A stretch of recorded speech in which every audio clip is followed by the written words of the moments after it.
nígbà tí mo gbọ́ audio yẹn.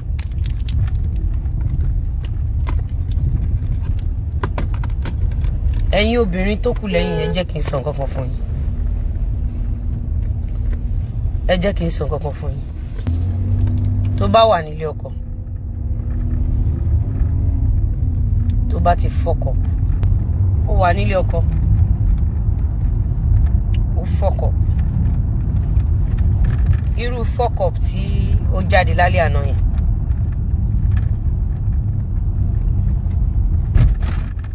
The question is,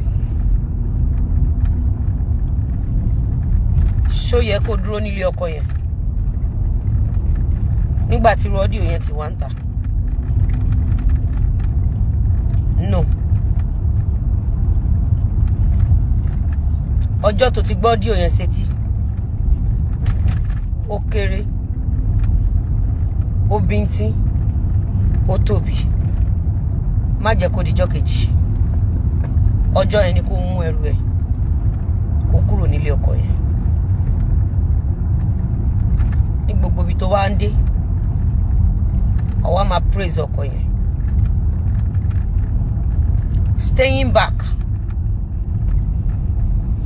Staying back sírú ilé ọkọ bẹ́ẹ̀ yẹn. Kí ayé wa máa bèèrè lọ́wọ́ ẹ pé kí ló ṣẹlẹ̀. Kò bẹ̀rẹ̀ sí ni máa pọ́n ọkọ ẹ lé. Bẹ̀rẹ̀ sí ni máa pọ́n bàbá ọkọ ẹ lé. Jẹ́ kí ọkọ ẹ àti àwọn ẹbí ẹ kan wá máa bẹ̀ ẹ́ pé kó padà sílé. Ó wá kúnlẹ̀ ẹsẹ̀ méjèèjì pé dádì mi, ẹ má jẹ́ kí n padà wá mọ́. Èmi ò yẹ lẹ́ni tó lè jẹ́ ìyàwó nínú ilé ọmọ yín. Èmi ò yẹ lẹ́ni tó yẹ kó jẹ́ ọmọ bíbí inú yín. Ìwọ ló yẹ kó sálọ. Nígbà tí voice note yẹn jáde,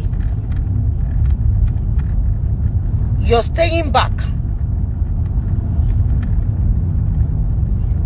Èdì ni fún ẹ. Èdì ni fún ẹ. You're staying back. Assassin ni fún ẹ. You're staying back. Ó ti ṣe èèyàn kan tó ṣe dínúdínú. Tọ́lọ́run dẹ̀ fẹ́ gba ẹ̀san lára ẹ̀.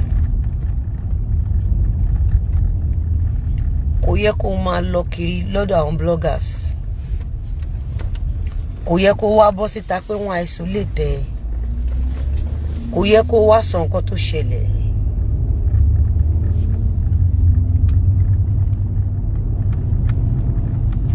Ṣó agree pẹ̀lú mi wípé son ẹ tó lóun gbé kiri yẹn,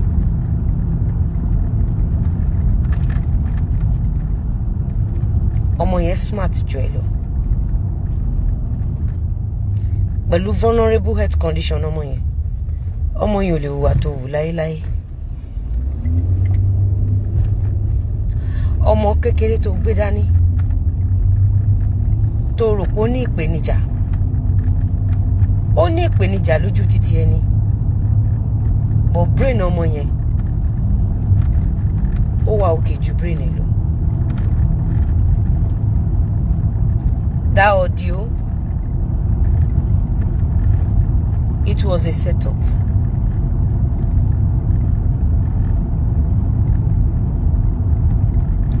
Ó ní gbólóhùn kan tí máa ń sọ fún gbogbo ẹ̀yin ìyàwó ilé. Tí n bá ṣe show lọ, tí n bá ṣe show bọ̀, mo máa ń prepare mind gbogbo yín pé torí pé ìgbéyàwó mi ń dùn lénìí, yára bí ló lọ́la o. Mo dẹ̀ máa ń sọ gbólóhùn kan fún yín wípé ẹ nífẹ̀ẹ́ àwọn bàbá ọmọ yín, ẹ má dalẹ̀ àwọn ọkọ yín.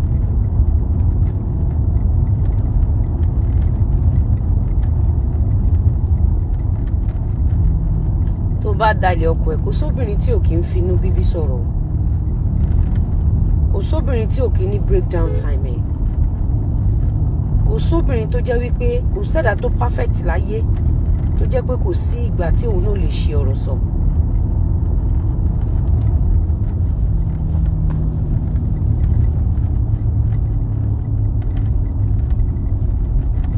Kéèsì yẹn ti wà níta tipẹ́. Kéèsì yẹn ti wà níta tipẹ́tipẹ́. But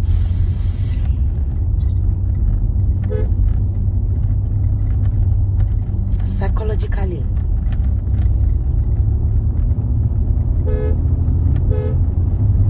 gbogbo ìgbà tí Gistlover ń post kéèsì yẹn,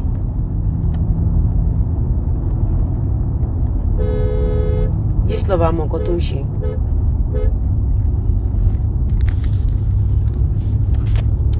She was looking for people to help her beg. Ṣorí, ẹ jẹ́ kí n sọ nǹkan kan fún yín.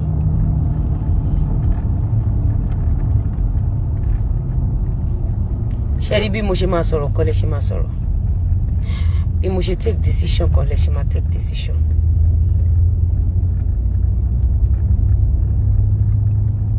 Audio tó jáde yẹn. She was looking for who to beg, who to help her beg. Ṣé ó yẹ kó máa wá ẹni tó máa bá bẹ̀bẹ̀? Àbí kí òun gangan wá ọ̀nà tán máa fi bẹ òun fúnra ẹ̀?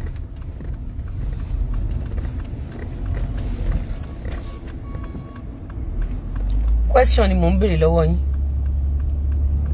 Ṣé ó yẹ kó máa wá ẹni tó máa bá bẹ̀bẹ̀? Àbí kí òun gangan kó sọ ara ẹ̀ dẹni tó máa bẹ̀?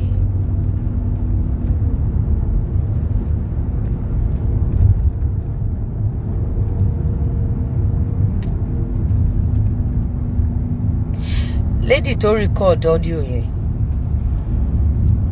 tí lady yẹn ò bá record audio yẹn, tí bàbá oníyan bá kú, ṣé rò pé wọ́n ní fòkú bàbá oníyan kọ́ lady yẹn lọ́rùn?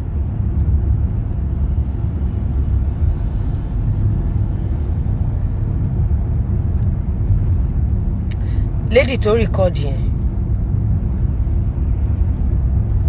lady yìí ò sọ fún wa conversation tó ń bá débi ọ̀rọ̀ yẹn.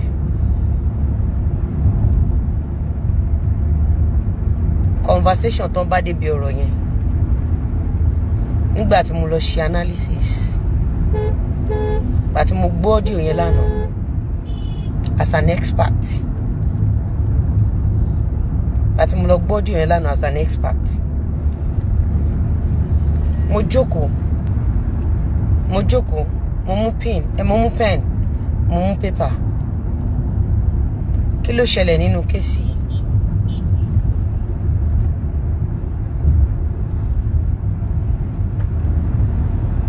There was an existing crime. There was something going on. There was an establishment. And it involves Agbesun.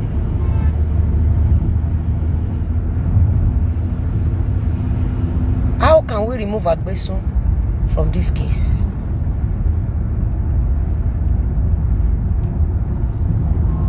Gistlover was the one that indicted Agbesun. Gistlover was the one that indicted Agbesun from day one. If Agbesun was not part of the film, Gistlover would never indicted Agbesun. After so much bully from Gistlover to Agbesun, Gistlover approached Agbesun for solution. Agbesun concluded, opened up, and spoke to Gistlover.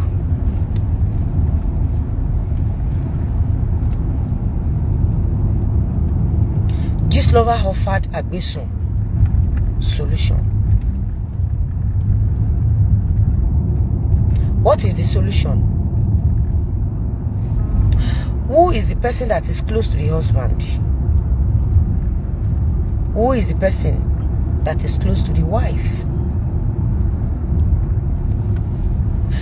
Let me call the husband and offered him a PA to offer his wife, because everybody is already in deep shit.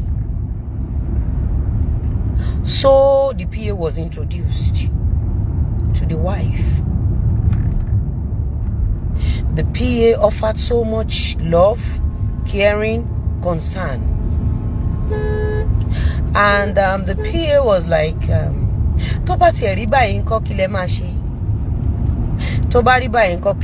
other way around. There is another person close to the wife, telling the wife to drop a threatening message to the PA, saying the PA will not tell the husband. Instead, the PA will warn the husband not to leave the wife.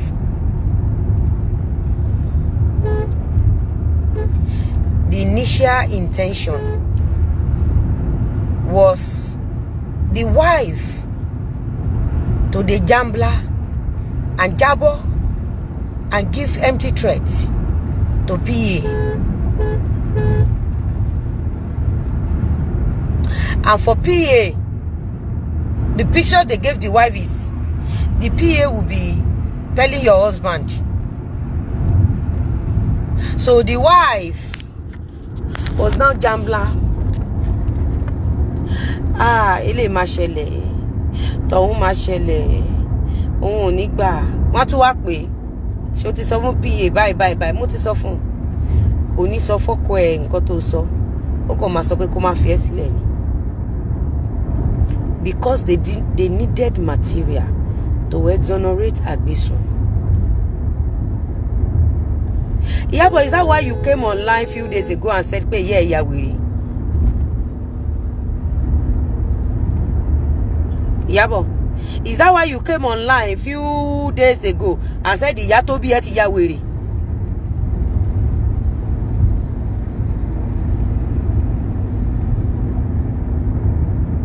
So ẹ̀yin èèyàn wa ti gbọ́ àwọn ọ̀rọ̀ yìí tí Lizzy Anjorin tí ó sọ nínú fídíò yìí látàrí voice note ìyàn aládùkẹ́ tí gbogbo wa mọ̀ sí ìyàwó Fẹ́mi Adébáyọ̀ yìí tí ó jáde. Ẹ ti gbọ́ àmọ̀ràn tí ó gbà àti nǹkan tó sọ wípé yẹ kí ìyàn aládùkẹ́ ti ṣe ṣáájú nínú fídíò yìí.